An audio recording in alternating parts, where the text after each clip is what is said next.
Thank you, David. I have a question for us to consider. Why do we do what we do? What is the foundation for it? Now, I'm not talking about those things that may be involuntary, like putting, a spoon into our mashed potatoes and gravy and bringing it to our mouth, or breathing in and out, or those kinds of things. I'm talking about the things that we do more or less voluntarily, in the sense that not going to work or that kind of thing, but those things that we make a conscious choice to do. Things that pertain to our interactions with other people. Things that pertain to what we do with our free time. Things that pertain to the things that define our life in a probably spiritual sense. Now, I promise you, I'm not a psychologist, and I'm not going to quote John Doe on the actions of why the actions of people or something like that. I'm not going to bring psychological things into it, except for, and this is a little bit like when you buy that unsweetened jam. I mean, fruit has some sweetness itself, so it will have some sweetness to it. But nothing was added, and that's what I'm saying here. The Bible does have psychology involved in it in that sense. It's just normal and natural. But I'm not going to add to that. Generally speaking, we do what we believe. In other words, we do those things that we are convicted of, that our convictions tell us to do, generally speaking. Sometimes out of weakness or fear or other factors, sometimes we may not do exactly what we're convicted of because for those reasons at times. But I'd like to illustrate this a little bit with a story. This story, it's based on a real incident. As they say, the names have been changed and so forth, but it is based on a real incident. Otto Wen was a medical student and an intern. He was doing an internship at a hospital in New York City. Philip Fuller was one of his patients in room 260. He had come in on Sunday, the previous Sunday, with symptoms, with symptoms of a stroke. And they were doing testing and so forth and observation on Philip Fuller to see what was wrong or what was going on with him and so forth. And he had been there since Sunday. So they were watching him and keeping track of him. And hopefully by Monday, or maybe at the latest Tuesday, he'd get the test results, and then unless there was some mitigating circumstance created or shown by the testing, he was going to go home. And he was anxious to get home. But Monday came and no test results. So, well, okay, Tuesday, it probably will come Tuesday. So Tuesday came. Still no test results. Nothing had happened. And he kept asking Otto what the problem was. What's the holdup? Why are these tests not showing up? Well, they didn't come Wednesday. And Thursday morning they hadn't come. So when Otto walked into the room, Otto Wen, Philip Fuller had ripped off all his electrodes or electrical connections or whatever they put on you for monitoring you. He had taken out his IV because they'd given him an IV to keep him hydrated and also to keep nourishment up for him and keep his strength up. He had ripped all those off. He had put on his clothes and he was packing his bags. And Otto said, "What are you doing?" when he came in. He said, "I'm leaving. I'm going home." We said, "Why are you doing that?" because I cannot trust this hospital. You were supposed to give me the tests on Monday or possibly Tuesday. Didn't come on Wednesday, and now it's Thursday, and I'm still here. What's going on? I'm leaving. I'm getting out of here because I don't trust this hospital anymore. I can't stay here. I'm leaving. Otto panicked. He ran out into this wouldn't, for one thing, look good on his internship record if somebody walked out on him, for one thing, but more than that, Philip could be in danger. His life could be in jeopardy, or serious consequences could take place if he left and he wasn't monitored and they hadn't got the results back and hadn't read them. He ran out into the hallway, and just as he did, a doctor was coming down, a senior doctor was coming down the hallway. He stopped him, and the doctor said, "What's going on? What's the matter?" He said, "Well, this patient in room 260 is taking himself out of the hospital. He's leaving. He's going home." And he explained what was going on with him in a medical sense. And the doctor said, "Well, I will talk to him. I'll go in and I'll talk to him." So he went in to the room, and he said, "Hi, Phil. I'm O.S. Trams. I'm a doctor here at the hospital, and I was just informed of your condition by Otto Wen here, the intern." He calmly offered him a glass of water, and he asked him, could we sit down for a couple of minutes and chat? To which Philip agreed. So they sat down, and he said, "Phil," he looked at his chart, he said, I understand why you are so upset. I understand that you were expecting these results and they haven't come." He said, "In fact, I believe you're owed an explanation, so I'm going to call the lab and I'm going to check at the lab to see what's going on, why these tests have not come, why you've had to wait all this time." And then he asked a key question. He said, "What is it, Phil, or what is it that makes you feel it's so important to leave?" Now, he had told Otto that I don't trust the hospital, but very rarely, when something is wrong, very rarely will a person give you the real reason of what's going on. It very rarely happens when you're making a big decision hastily and so forth in the heat of the moment. You very rarely hear what's really going on. But he got, because of his non-threatening and his inquisitive tone of voice, he got the real reason.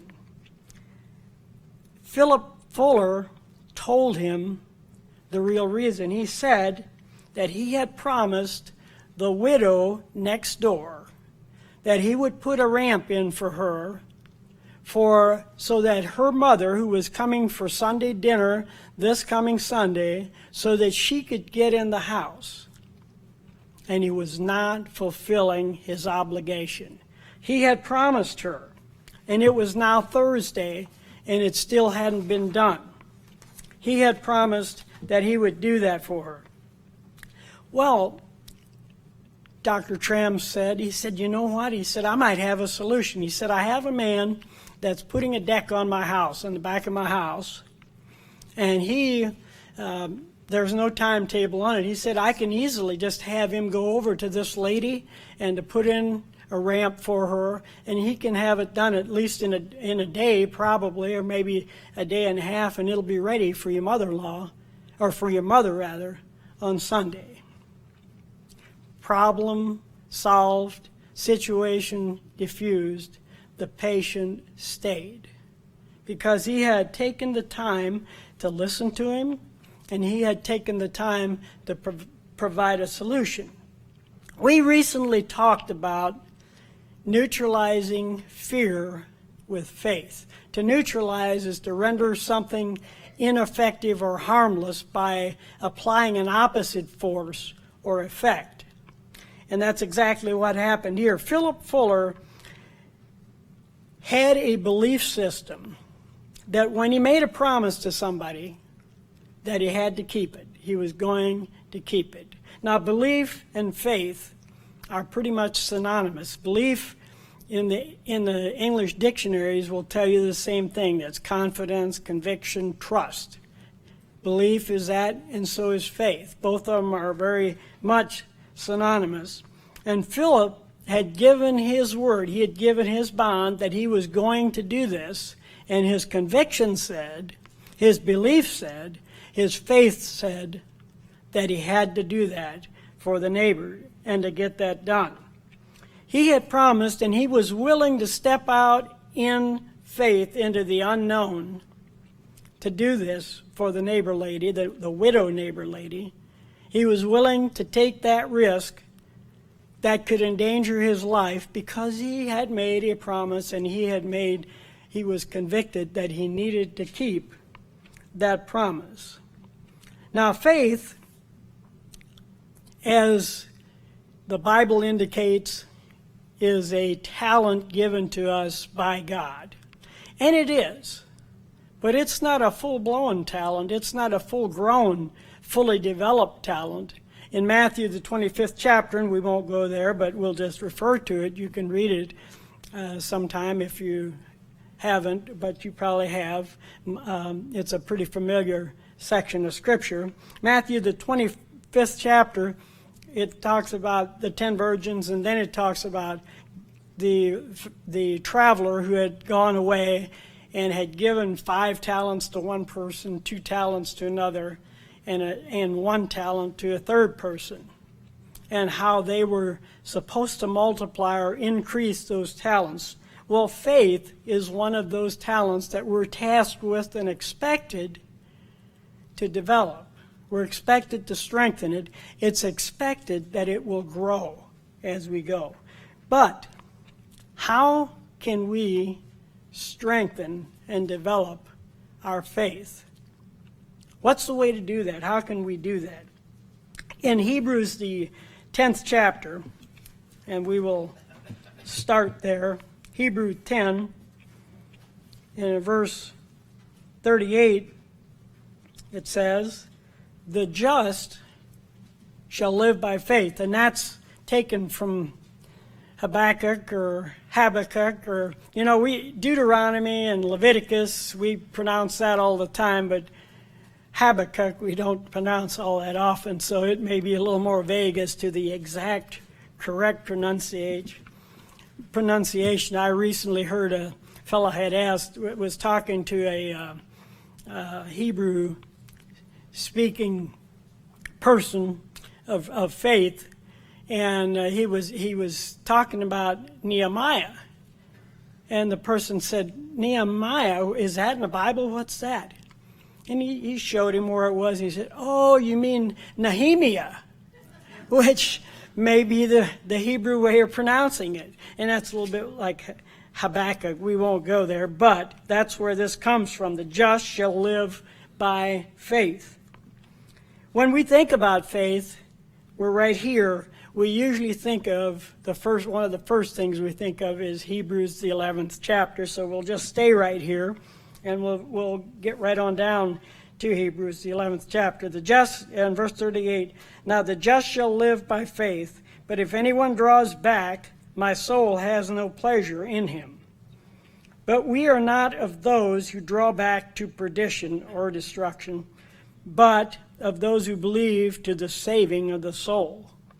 We are of those who believe, or those who have faith. Chapter 11, verse 1. "Faith is the substance of things hoped for, the evidence of things not seen."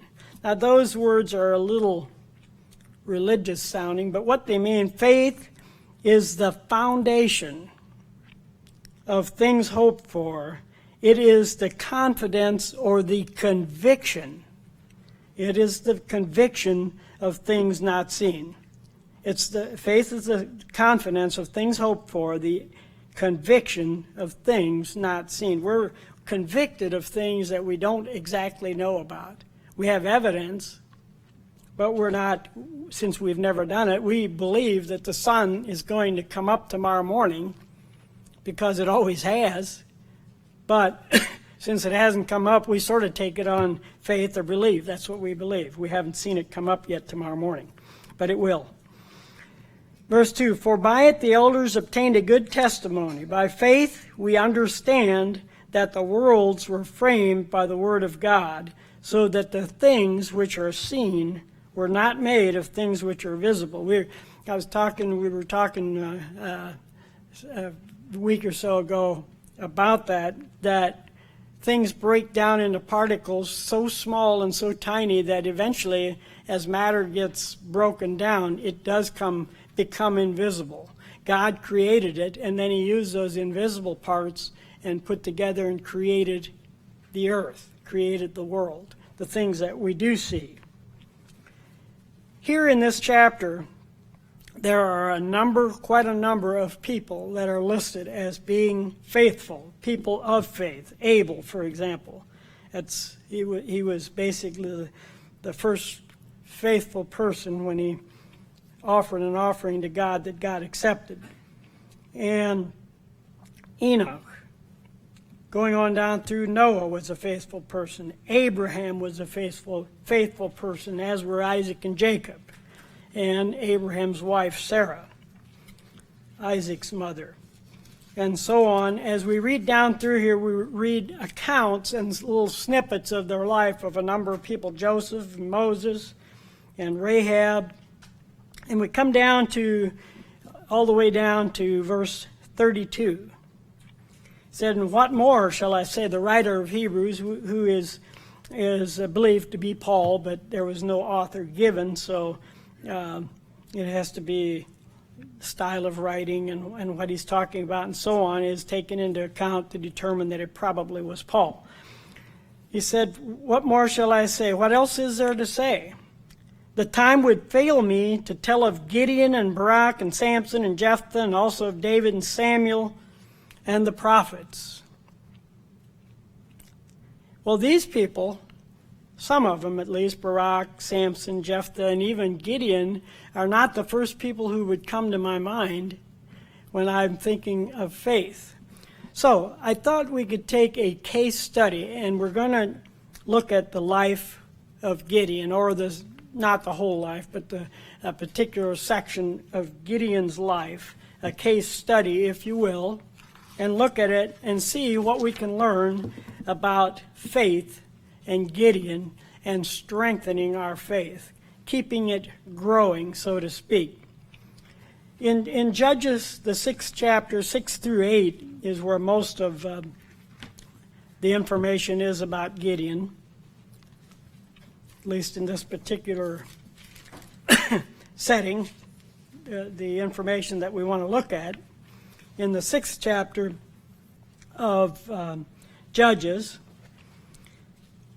we'll look at verse 1, and then the children of Israel did evil in the sight of the Lord. So the Lord delivered them into the hand of Midian for 7 years. Now, we're going to get a little bit of background on this. When the children of Israel came out of Egypt, we know about the 40 years of wandering in the wilderness, and then they finally were able to get into the promised land, the land of Canaan. And they fought the skirmishes and little wars and bigger wars that they had with the inhabitants of the land till they finally had them cleaned out enough to where they could cast lots for, and they could allocate to every tribe their portion of land. Of course, 2.5 of them stayed on the east side of the Jordan instead of on the west side, the Mediterranean side of it, and Manasseh and 2 others stayed over there and took their portion on the east side of the Jordan. But the rest of them got their land in the land of Canaan.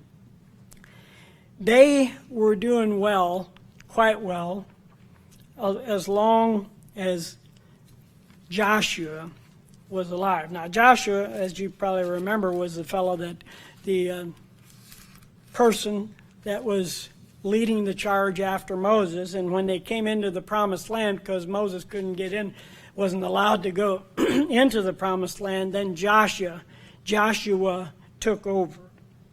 And by the way, Joshua is the same name as Jesus, but it's in the Hebrew.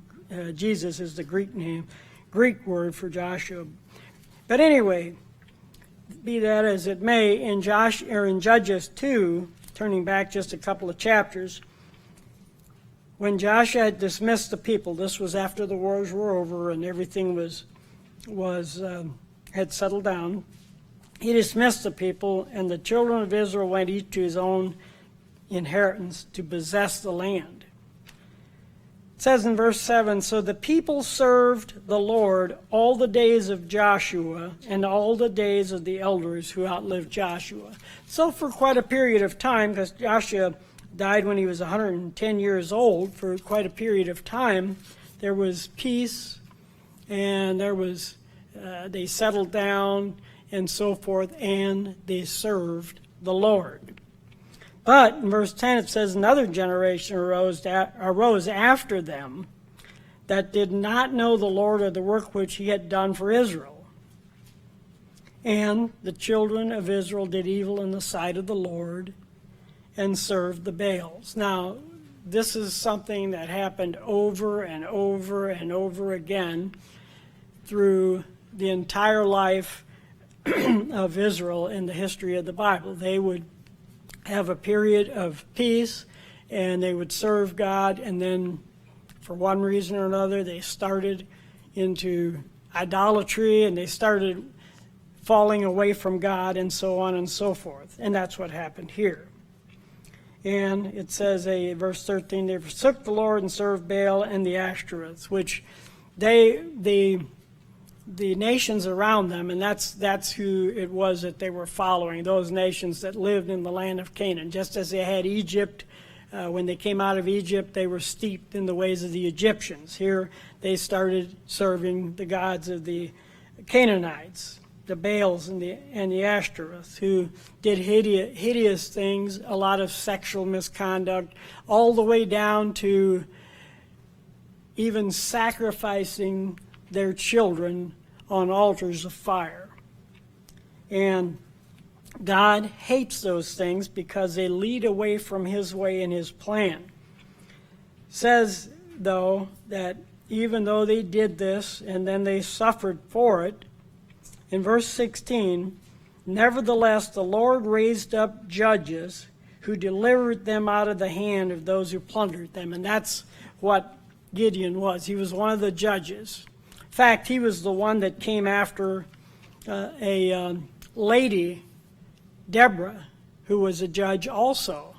And he was the next one after that. When Deborah had taken care of the Canaanites in verse, it's in verse 4, or chapter 4 mostly, 4, 2 through 4, and then also at completely at the end of chapter 5, the last verse there, it says, all the enemies were taken care of. So it said, so then, and this was through Deborah's reign, the land had rest for 40 years.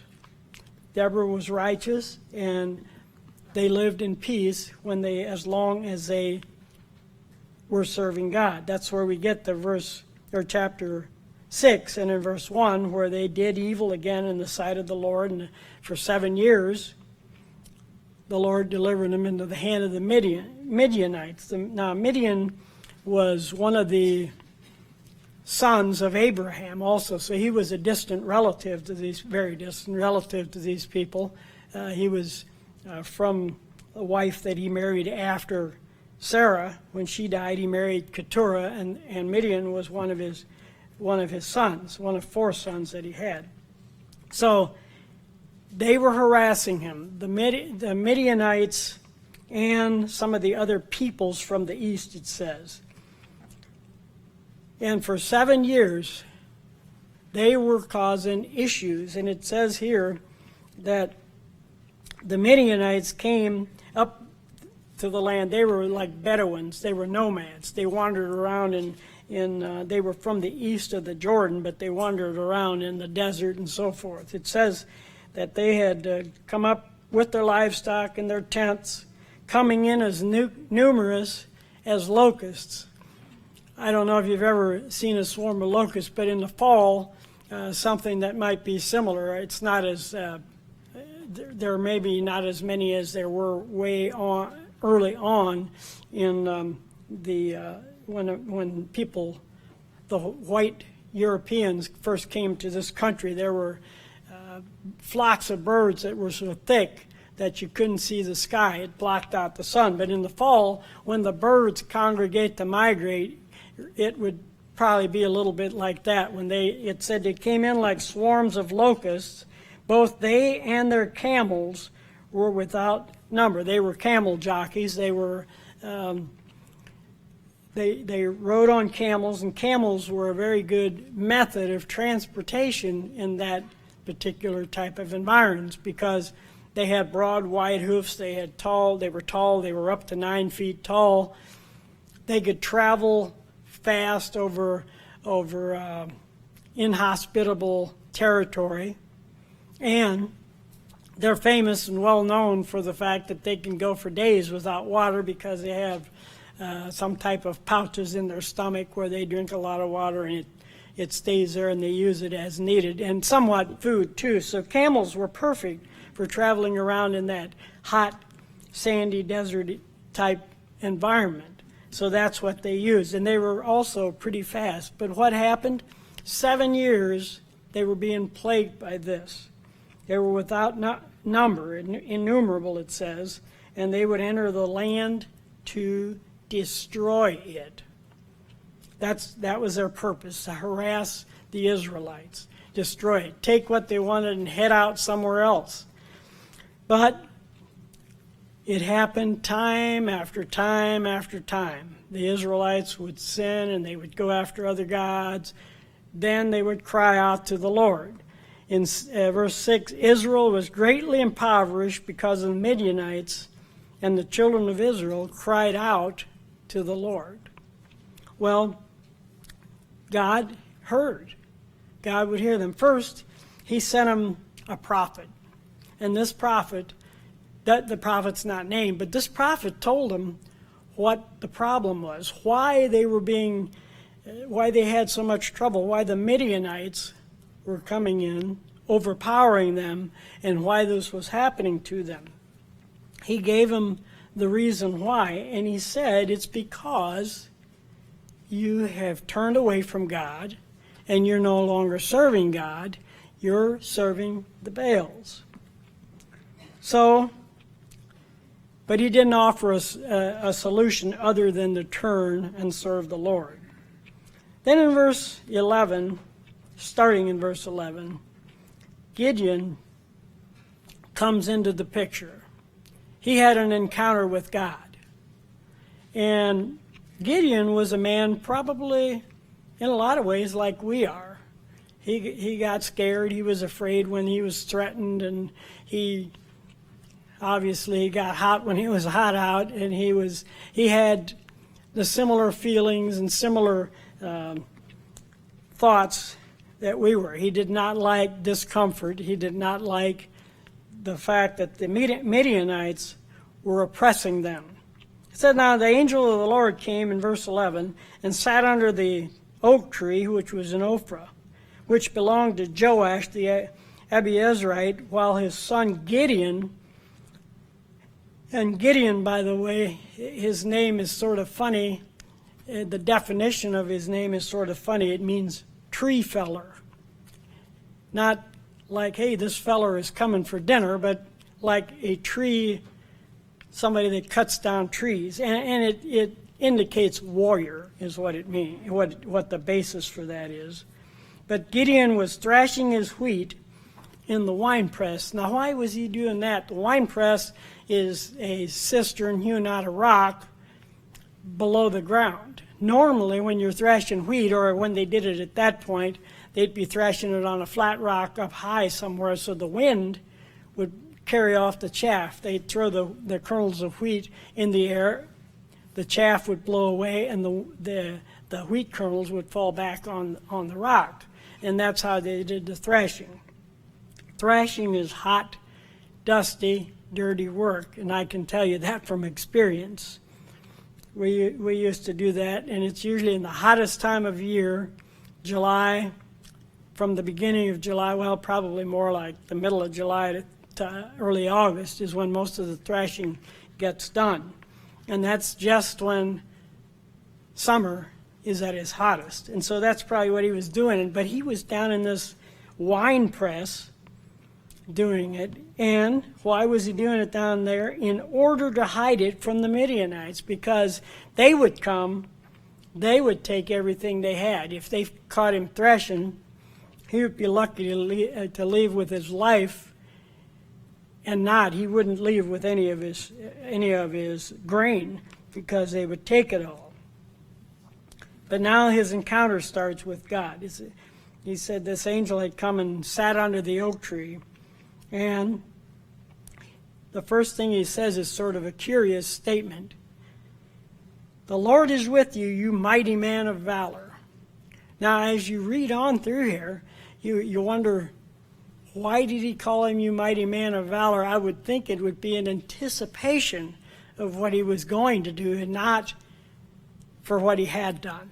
Because it seems like Gideon was a little shy and timid and fearful, and he did not have a lot of faith, that he was lacking in faith. Although he knew about God, though. Gideon said to him, and this we bandy this about a lot ourselves. Gideon said, "Oh, my Lord, if the Lord is with us, then why has all this happened to us? Where are all his miracles? Why, we heard about all the things he did when we were coming out of Egypt. What happened to all that? Where are they now, those miracles? What's going on? Why don't we see them now? If God is with us, then why is all this happening to us?" But now he said, "The Lord has forsaken us and delivered us into the hands of the Midianites," their distant relatives. It's the same thing that we bandy about today a lot. Why are there no miracles? Well, there are, but we just don't see miracles of the kind he was talking about. I've never gone to the higher river and it parted and I could walk across. I always had to take the bridge. And I'm sure that is the case for most of us. We've never had those kind of miracles. Manna has never fallen out of heaven and I've been able to eat without working and paying for the food I ate. That's never happened. And this is what Gideon was referring to. But the Lord said, now we find out that this angel was none other than the Lord himself, which must have been Jesus Christ, because nobody, just like Moses, nobody has ever seen God and lived. But the Lord turned to him and said, "Go in this might of yours," and here he does it again. It's a form of encouragement to Gideon. It's a form of building him up, a form of letting him know that God believed in him, even if he didn't believe himself. "Go in this might of yours, and you shall save Israel from the hand of the Midianites, because I have sent you." But Gideon was not buying it. He wasn't ready to jump out and up and down and do somersaults and hand claps, because he had small faith. He was not a person with powerful faith at this time. Here's what he said.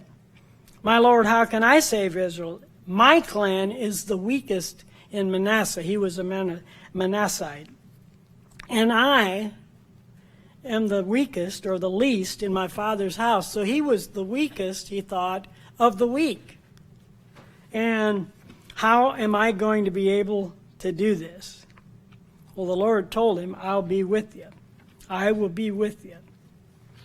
These are small things that he was giving to Gideon to build his faith. He was starting to build his faith up. So he gave him a mission, a smaller mission, a preliminary mission, something that he could do, that he could see accomplishment in. He gave him a mission in verse 25. This was after the Lord. Well, first of all, let's just rehearse this one little thing.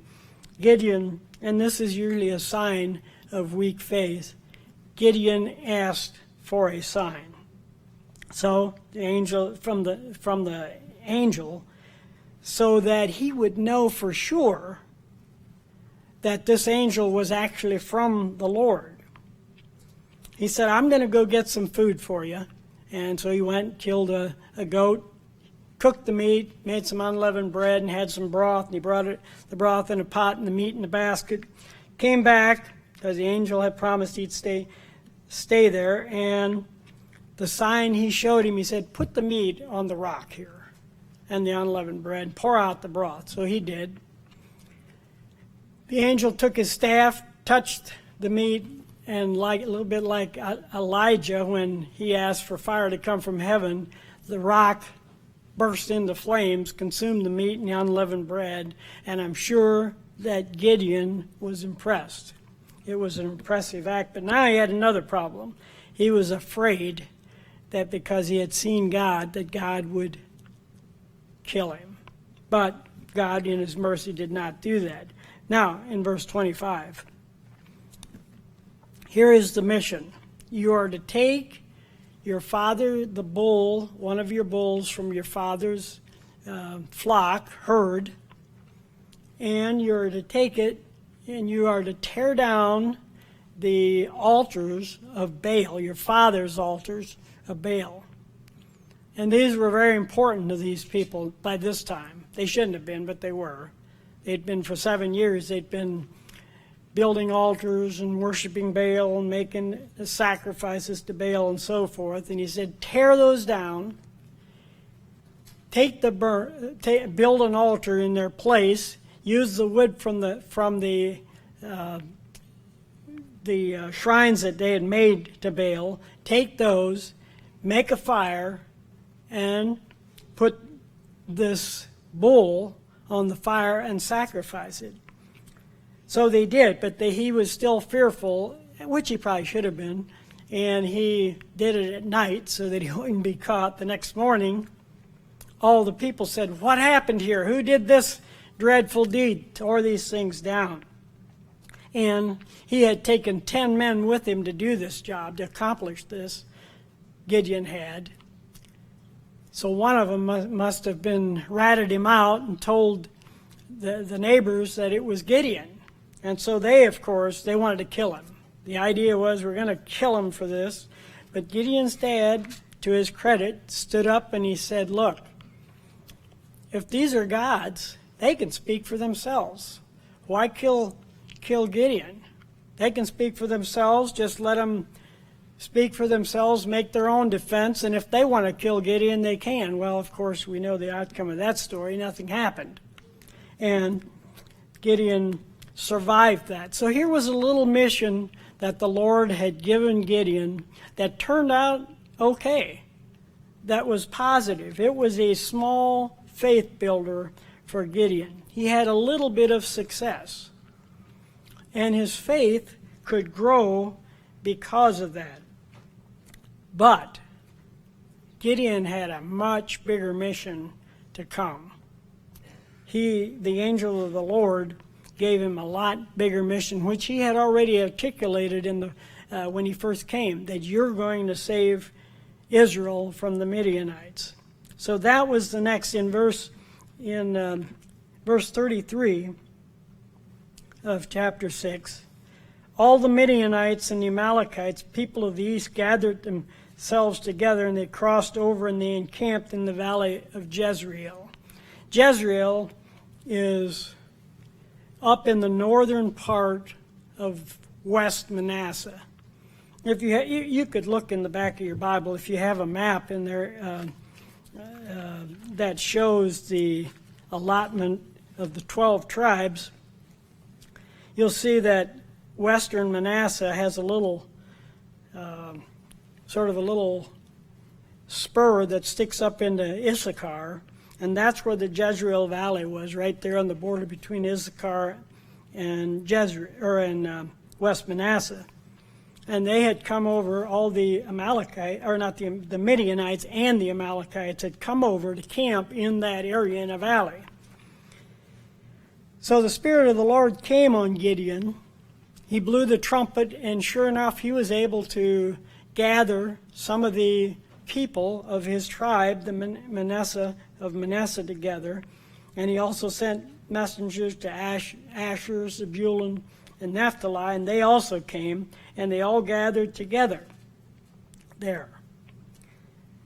But still, Gideon did not quite have the faith, the confidence, the belief that this was really going to be, he was really going to be able to do. So we know the famous story of the fleece that Gideon had. He had a fleece, sheep skin, and sheepskins are very good. We used to take we had sheep, and so we butchered a couple, and we took a sheepskin, and they worked very well for keeping you warm when you were sitting on a cast iron seat on a plow or some other implement, because when it was cold, those things transferred a lot of cold to your body. But when you put a sheepskin or a fleece on there, it took care of that. You didn't have that problem. It kept you warm. And the other nice thing about it, normally we turn them over, but if we forgot, fleece does not absorb water. You could shake the water out, and it would pretty much, and wring it out a little bit, it would pretty much be dry, even though you had forgot to turn it around, and even though it rained on it. So that's what they had. He had a piece of fleece of wool, and he said, God, just show me one more sign. I'll put this fleece out here. If the fleece is wet tomorrow morning and everything around it is dry, I will know that you are with me and that you are going to do this. Well, the next morning he stood up, and guess what? The fleece was wet and the ground around it was dry. But like we do sometimes, maybe that was just a coincidence. Am I sure that that was really God's hand working? Maybe not. Maybe, you know what, I better have another little sign. So like Abraham, when the messengers came to tell him about his nephew Lot, he said, just one more thing. Just once more. Give me just one additional sign to make sure that I know what I'm doing and that it's really you telling me this and that this is really going to happen. I'm going to put the fleece out there. Tomorrow morning, if it's wet all around it and the fleece is dry, then I will know that that you're telling me the truth. So he did, and I don't know that it's a recommended thing for us to do this kind of thing, but it worked. The fleece was dry and the ground around it was wet, so he was pretty much satisfied that what was happening, or what God had told him was going to happen, actually did happen. And he got another lesson in faith, starting in chapter 7. This was a pretty strong lesson. The Amalekites numbered 135,000 people. 135,000. The people that Gideon was able to draft and muster up for his army, 32,000. How is God, Gideon's thinking, how is God going to take care of these 135,000 Amalekites, Midianites, with 32,000? Well, God came back to him and he said, you know what, Gideon? These are too many. Your army is too big. We're going to have to pare them down. So he said, have everyone, ask them all, anyone who is fearful or afraid, get him out of here. Let him go home. So 22,000 turned tail and ran. went back home. Now he was down to 10,000. 10,000 men against 135,000 warriors. Not good.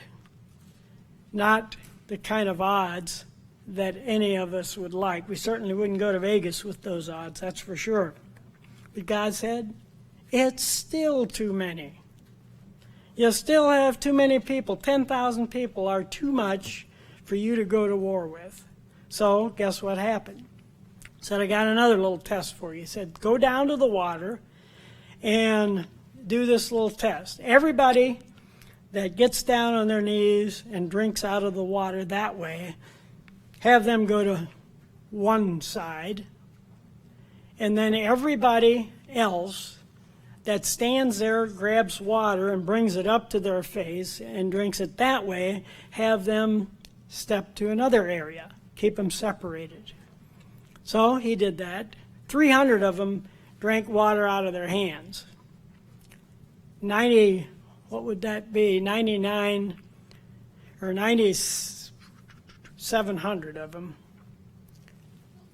drank down from off their knees. Those he sent home. Now we got 300 people left. And he must have been wondering, how in the world are we going to do this? Well, God had a plan. He knew what he was doing. He sent him down and he said, go down to the camp of the Amalekites if you still need some more encouragement, which he did. Went down to the camp of the Amalekites and he snuck in, and he and his servants saw or heard these two Midianites, rather, or they might have been Amalekites because they were both there. He overheard these two Midianites talking, and the one said, I had a dream. A roll of barley rolled off the hill, a loaf of barley bread actually rolled off the hill down into the tent and destroyed the tent. I don't know if it blew up or what happened, but it destroyed the tent. And the other guy said, this is nothing but the sword of Gideon. That's what it is. And Gideon went back encouraged. He was ready to fight. So each of them took pitchers, put a torch under it, and in their left hand, in their right hand, they took trumpets to blow. They circled the camp. They separated in three 100-person groups.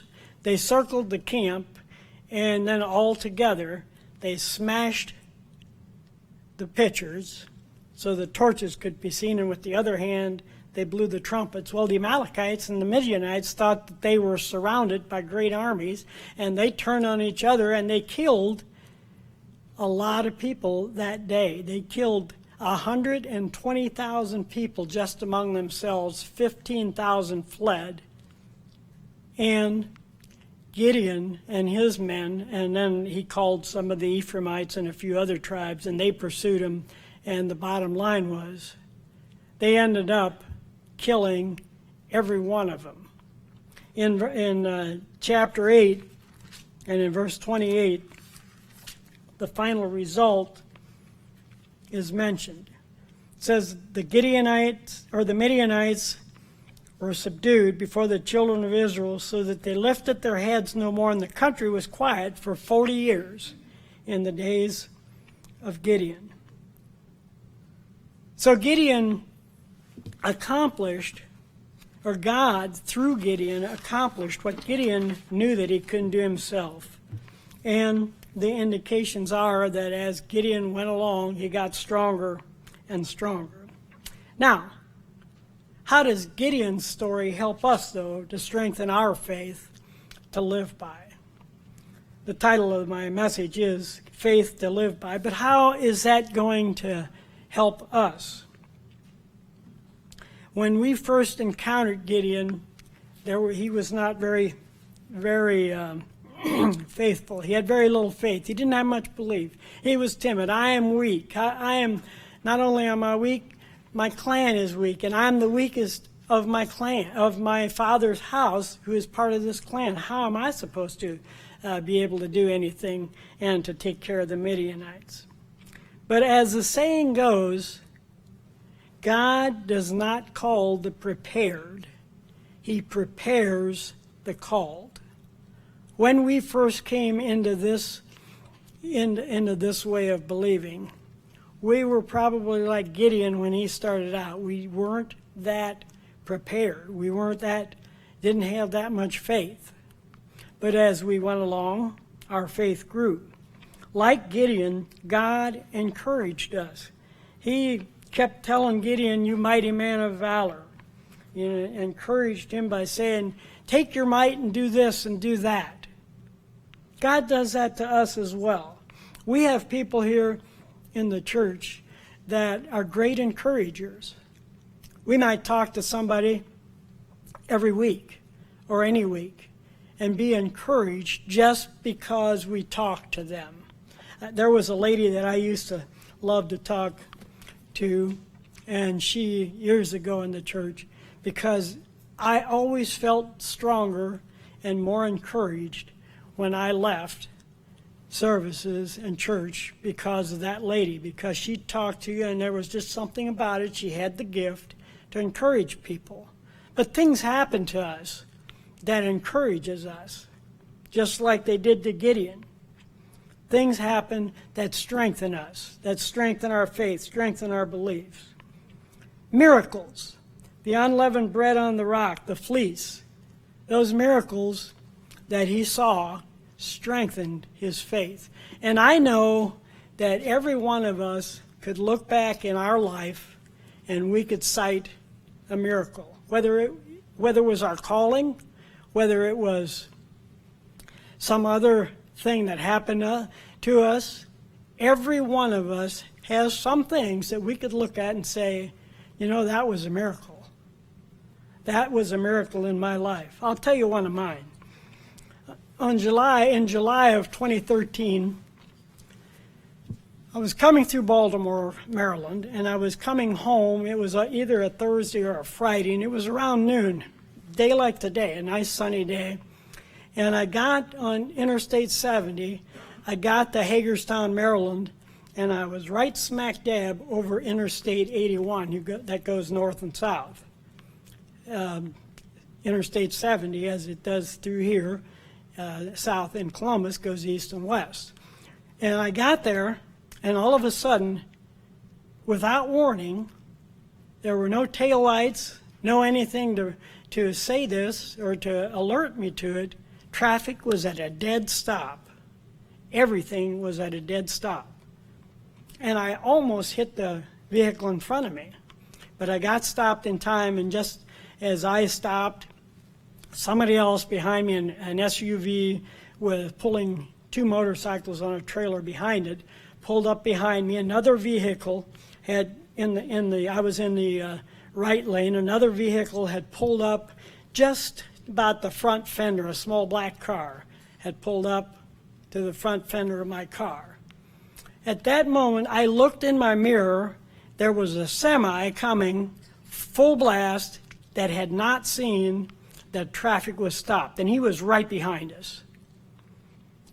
Well, he hit the car behind me and totaled it.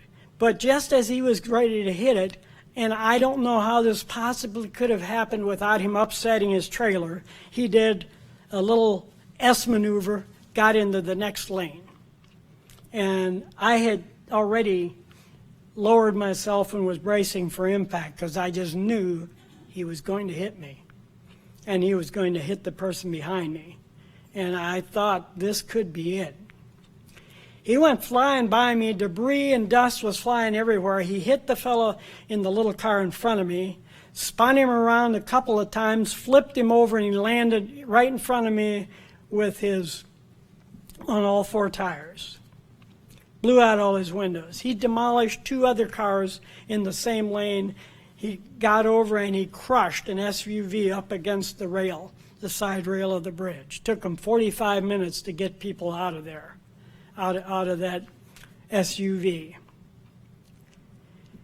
I thought the guy for sure in front of me was dead because nothing happened. For probably at least 2 full minutes, nothing happened. He was just laying there. And then he must have been knocked out, because then he got up and stretched a little bit, and he climbed out through the window, got over to the rail and sat down on the curb. Behind me, the girl in the SUV behind me got out of the SUV and she ran to the rail and she started vomiting violently over the rail. So I went back and I asked her how bad she was hurt. She says, "I'm not hurt," but she said 2 days ago I totaled my car, and we're heading to a funeral in Michigan, and she said it just made me violently ill, the whole episode. Dust and debris flew everywhere, and I still can remember the noise of that semi going by me. But you know what? Not even a piece of debris hit my car. There was not a dent, not a scratch, nothing. And I was the only one right in the middle of a 5-car collision. All 5 of those cars around me were totaled, and I was not even hit. Another lady who had come up behind me told me, she said, "I saw the whole thing, and it's a miracle. You just lived through a miracle." And I believe I did. It took about 2 hours, but they took out the vehicles behind us, and we backed up about a quarter of a mile and got around it, and I was able to get on home. And a couple days later, she'd gotten my email address, and she sent me pictures of everything because she took pictures. I don't know how badly the people in front of me were hurt. They were hurt, but I don't know how badly. I don't believe anybody was killed, but it was a miracle. And I'm sure that when you go back in your life, I'm sure you can do the same thing. You can find miracles in your life that have strengthened your faith. I know that did mine. Small victories. The altars of Baal, that was the first thing that Gideon did. It was a small victory, but it was a victory, and it increased his faith. The same thing happens to us when we have small victories. Maybe we finally decided that we're going to be strong enough. We're going to say, "I can't work on Friday nights after sundown anymore, and I won't do it." You did it, nothing happened, or at least nothing bad. Or another small victory might have impacted you. But they led to bigger victories for Gideon. The defeating of the Midianites and peace for 40 years that they experienced. Maybe you've had the same thing. Maybe you've finally decided that this year, I know it could jeopardize my job. I know that maybe it'll negatively impact me, but I'm going to do it. I'm going to the feast. And you did. Nothing bad happened. All these things can make our faith, and do make our faith, stronger. As the writer of Hebrews said, the just shall live by faith. The just shall live by faith. It's like blind Mr. Magoo. We walk out on that beam, and sure enough, just as we step out, even though we can't see it, another beam comes up and we walk across it. That kind of thing. Faith is the foundation of things hoped for, the conviction of things not seen. Hebrews 11:1. What we really have faith in, what we believe, strongly enough, is generally what we will do. We generally will follow our convictions, like Gideon did, like Philip Fuller did.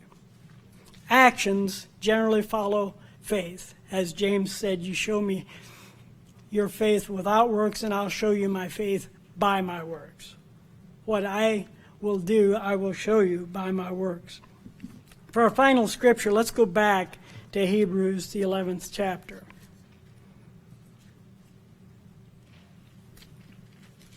Hebrews 11, and we'll start where we left off in verse 32.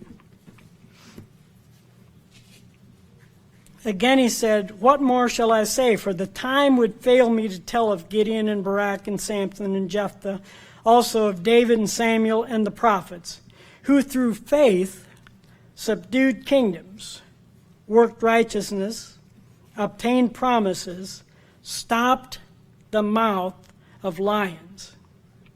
They quenched the violence of fire. They escaped the edge of the sword, and out of weakness were made strong.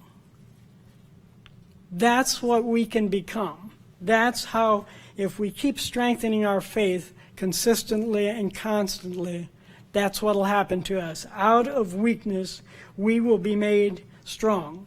As our faith grows, we will be able to do things that we never imagined that we can do. As our faith becomes stronger and stronger, as we increase that talent of faith that God has given us.